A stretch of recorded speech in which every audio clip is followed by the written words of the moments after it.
The Mark of Zorro, by Johnston McCulley. Chapter 23, More Punishment.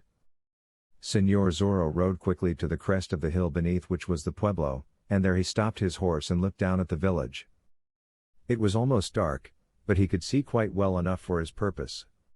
Candles had been lighted in the tavern, and from the building came the sounds of raucous song and loud jest. Candles were burning at the Presidio, and from some of the houses came the odor of cooking food.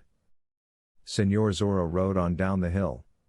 When he reached the edge of the plaza, he put spurs to his horse, and dashed up to the tavern door, before which half a dozen men were congregated, the most of them under the influence of wine.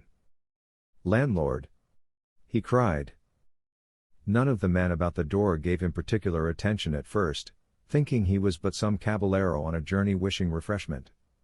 The landlord hurried out, rubbing his fat hands together, and stepped close to the horse.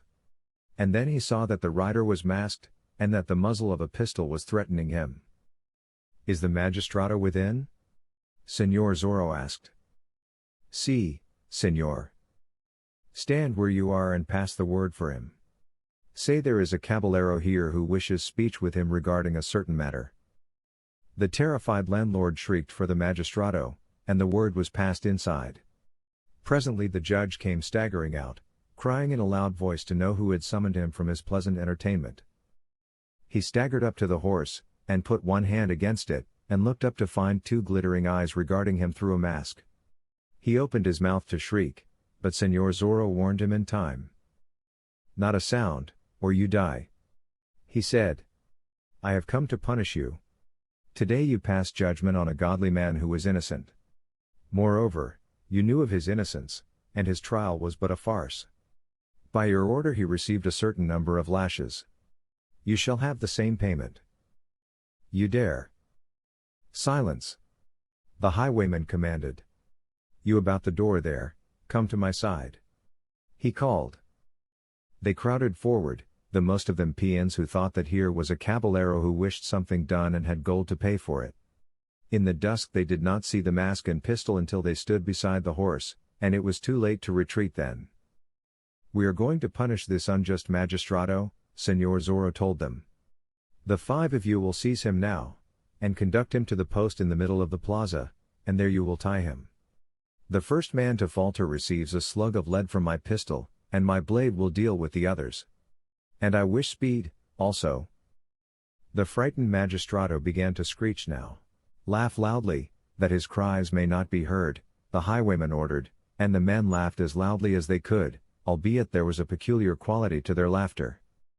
They seized the magistrado by the arms and conducted him to the post, and bound him there with thongs. "You will line up," Señor Zorro told them. "You will take this whip, and each of you will lash this man 5 times. I shall be watching, and if I see the whip fall lightly once I shall deal out punishment. Begin." He tossed the whip to the first man, and the punishment began. Señor Zorro had no fault to find with the manner in which it was given, for there was great fear in the hearts of the peons, and they whipped with strength, and willingly. "You, also, landlord," Señor Zorro said. "He will put me in carcel for it afterward," the landlord wailed. "Do you prefer carcel or a coffin, señor?" the highwayman asked. It became evident that the landlord preferred the carcel. He picked up the whip, and he surpassed the peons in the strength of his blows. The magistrado was hanging heavily from the thongs now. Unconsciousness had come to him with about the 15th blow, more through fear than through pain and punishment. "Unfasten the man," the highwayman ordered. 2 men sprang forward to do his bidding. "Carry him to his house," Señor Zorro went on.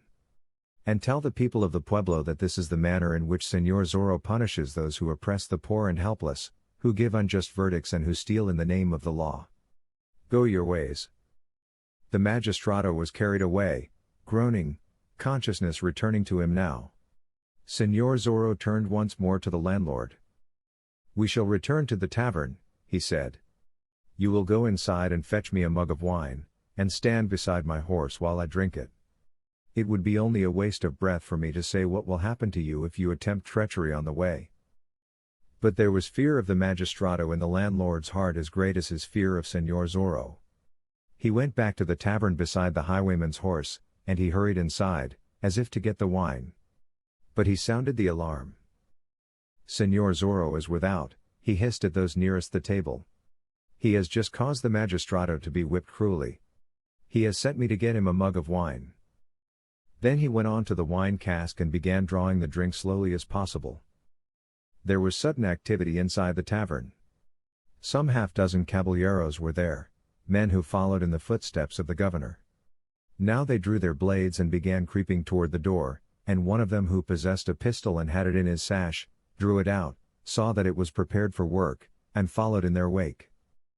Señor Zorro, sitting his horse some 20 feet from the door of the tavern, suddenly beheld a throng rush out at him, saw the light flash from half a dozen blades, heard the report of a pistol, and heard a ball whistle past his head. The landlord was standing in the doorway, praying that the highwayman would be captured, for then he would be given some credit, and perhaps the magistrado would not punish him for having used the lash. Señor Zorro caused his horse to rear high in the air, and then raked the beast with the spurs. The animal sprang forward, into the midst of the caballeros, scattering them. That was what Señor Zorro wanted.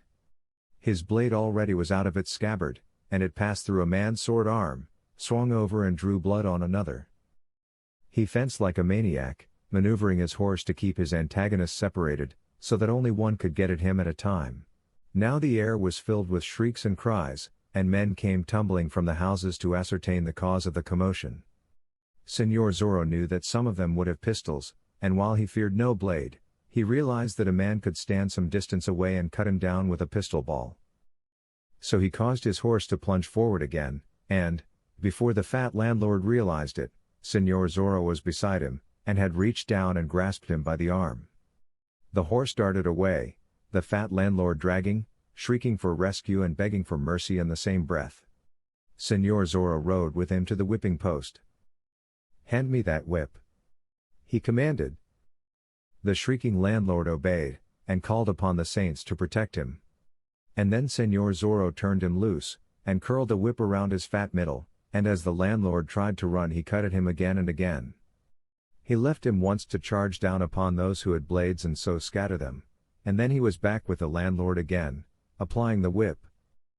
"You tried treachery," he cried. "Dog of a thief. You would send men about my ears, eh? I'll strip your tough hide." "Mercy!" the landlord shrieked, and fell to the ground. Señor Zorro cut at him again, bringing forth a yell more than blood. He wheeled his horse and darted at the nearest of his foes. Another pistol ball whistled past his head, another man sprang at him with blade ready. Señor Zorro ran the man neatly through the shoulder and put spurs to his horse again. He galloped as far as the whipping post, and there he stopped his horse and faced them for an instant.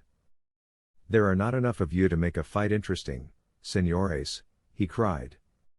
He swept off his sombrero and bowed to them in nice mockery, and then he wheeled his horse again and dashed away.